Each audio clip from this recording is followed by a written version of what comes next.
So in today's video, I wanted to introduce something new to the channel, and that is going to be the explanations of different Bleach characters' Bankais.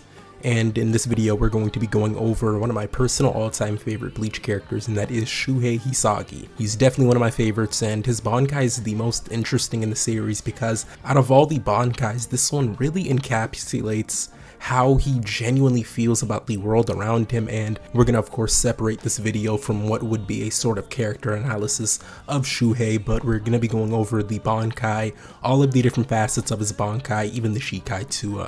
Do have to mention that because it does tie into the Bankai in a very big way, and we're gonna be going over this amazing character here today. But also like the video if you liked it, and subscribe if you see anything you enjoy here today, as it really does help me out. Thank you. I do want to start off the video going over the appearance of his Shikai and his Bankai together, and we're also going to be going over the, I guess you could say, normal version of his sword, which is just the regular unreleased form. But you know, that one's very uneventful. It just looks like a regular sword. This is very similar with all the other swords in the series. You know, their regular changed form just looks very basic, but that's when we do lead into what his Shikai looks like. And his Shikai is very interesting. It's one of the cooler Shikais that were revealed during the fake Karakura Town arc that I just really felt stood out to me personally. And you know, this is kind of like, you know, leading to what made me fall in love with him as a character. But it's very interesting what a Shikai looks like, and it's essentially two kind of scythe blades that look like scythes or sickles, kind of like with one on each side, and these are connected by a very long black chain. And you know, I'm going to kind of get into the functions of the Shikai later on. We're just talking about the outward appearance of the Shikai and the Bankai, but these chains play a very important part in not only his true Shikai ability but also his Bankai ability. Up until later on in the story, we barely really see the Shikai being used too much by him, other than, you know, during the fake Karakura arc and during the Zanbakuto Rebellion arc in the anime, which is a lot of people's favorite arc. You know, there was a lot of big filler seasons, not even just arcs, there were like filler seasons in Bleach, but you know, that was one of the ones that a lot of people kind of did tolerate and thought was very cool, and I personally did too. You know, that was around the time that I found out that filler exists in Bleach, but I of course did watch it and it was actually very enjoyable. But getting back into the video, we can segue into the Bankai of Shuhei, and the Bankai is very interesting in that it brings back that whole chain aesthetic from the Shikai, and you can kind of see how one of these leads into the other one. But his Bankai takes the appearance of a giant ball that kind of looms overhead behind Shuhei, and this ball is connected by a bunch of different chains that actually hang down onto the floor.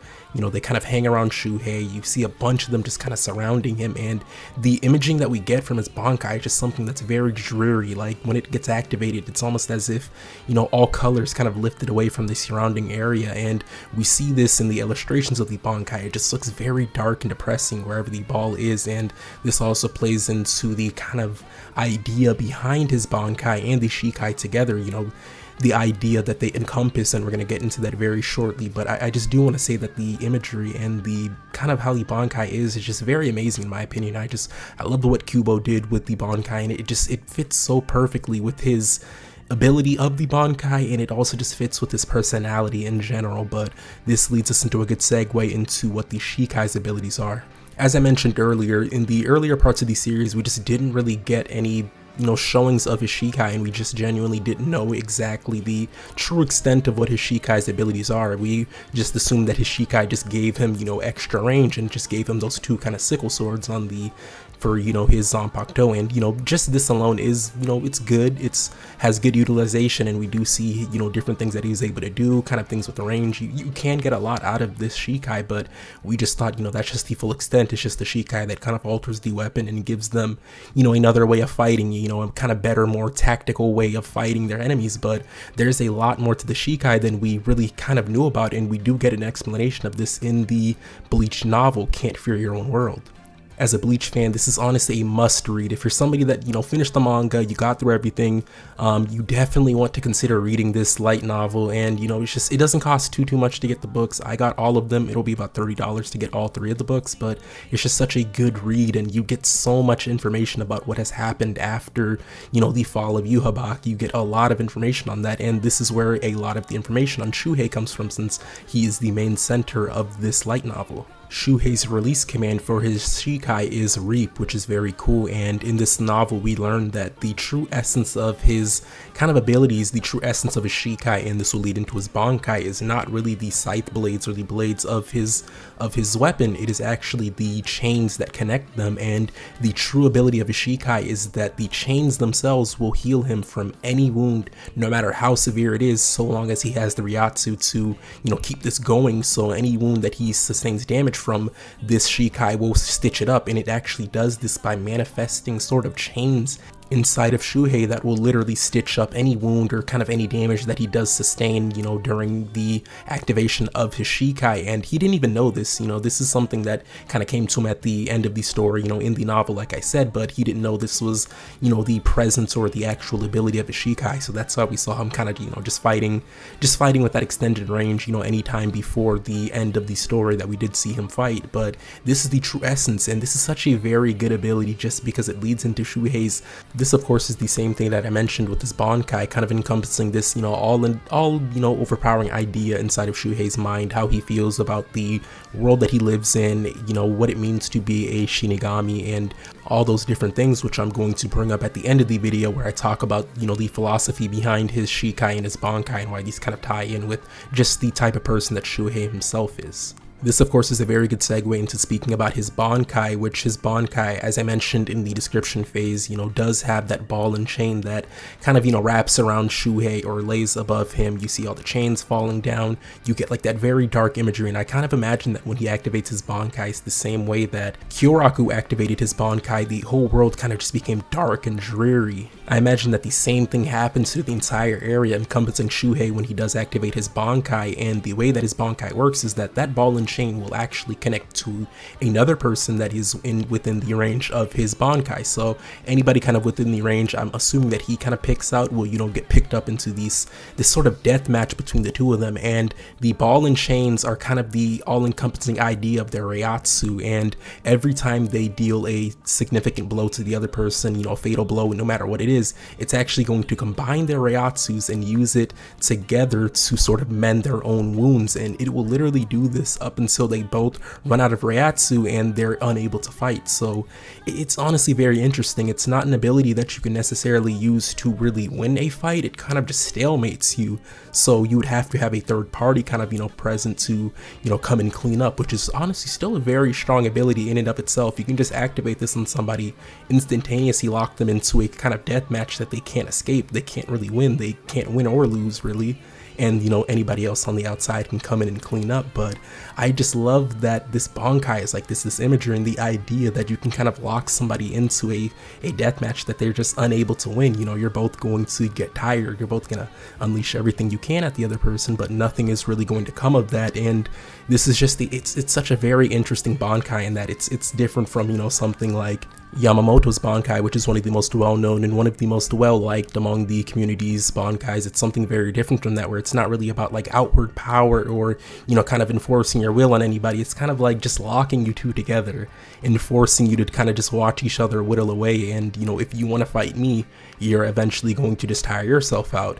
I can't really take you down without tiring myself down or kind of getting me, damaged in a way. So it's just very interesting. And I love the idea behind the Bankai, literally encompassing everything that it means to be Shuhei Hisagi. And with Shuhei, he has made it very expressly known that he doesn't necessarily like the idea of taking lives. He didn't like it. He had to take the life of Tosen. He had to do that, and he didn't like this at all. Even though his mentor, the person that he really looked up to, was just evil, they were kind of scum at that point, and there was kind of no redeeming things about them.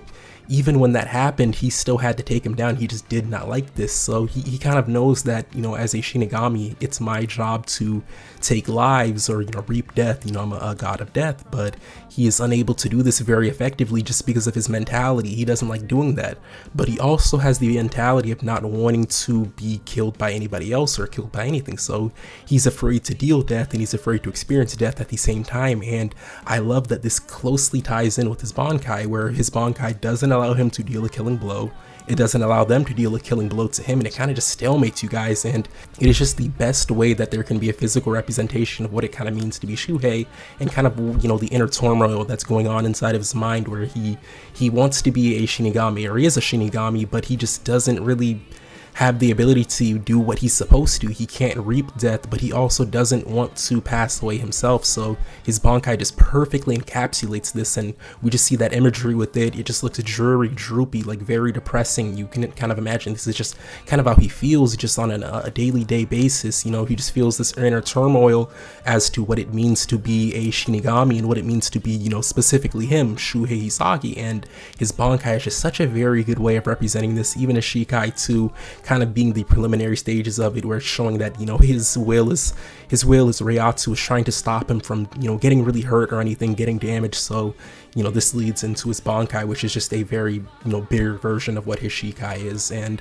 with that being said, though, we do have the full explanation of the Bankai, you know, what it looks like, what it does, his Shikai, and it's just one of my favorites in the series. He as a person is just my favorite in the series, or one of my favorites, so I really thought it made a lot of sense for my first Bleach video to be about the abilities of one of my favorite characters inside of the entirety of Bleach. I definitely do recommend anybody that is a big fan of Bleach, though, to go and read that novel. It's just so good. You get so much, you know, just ideas of what has been going on after the war with Yhwach.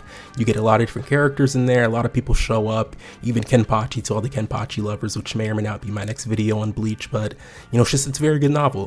Definitely read it. It's not super expensive. It'll cost you like $30 to get all 3 of them. So, you know, you could also find any other way that you want to read it, which I'm not going to say anything, but, you know, as long as the creator is getting supported. But, you know, with that being said, though, definitely like the video if you liked it, and subscribe, as it really does help me out, and I really do appreciate each and every one of you guys for stopping by and sticking around. With that being said, though, I'm out. Peace.